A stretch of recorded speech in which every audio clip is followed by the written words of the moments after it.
Welcome to our channel. Today we how to activate Helium 10 for Amazon listing optimization step by step clearly. To begin, open your web browser and go to the Helium 10 website. If you do not have an account, click on the sign up option and create a new account. Once registered, log in using your credentials. After logging in, you will be directed to the Helium 10 dashboard. Locate the Tools section in the main menu.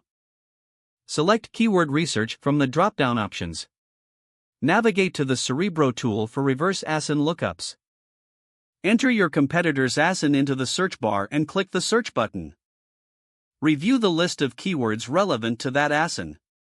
Take note of high-volume keywords that align with your product.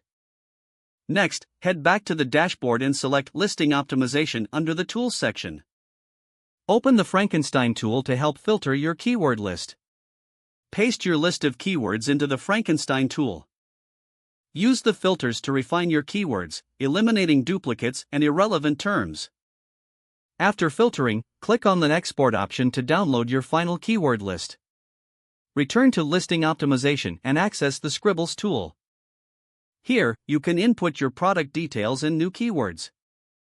Utilize the tools to write your listing title, bullet points, and product description. Ensure you incorporate the high-ranking keywords from your keyword list. Once you have crafted your listing, review it for clarity and effectiveness. When satisfied with your listing, save your changes and prepare to upload the information to your Amazon Seller account.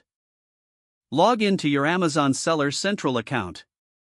Navigate to your inventory and select the product you want to update. Upload your optimized listing details, including the title, bullet points, and description.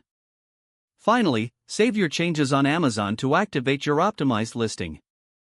Monitor the performance of your listing over time and adjust as necessary based on data insights. If the page does not load, refresh the browser or try again in a private or incognito window. Make sure you are using the correct email address, then retype it carefully to avoid small typos. Don't forget to like this video and subscribe to our channel for more step-by-step tech guides.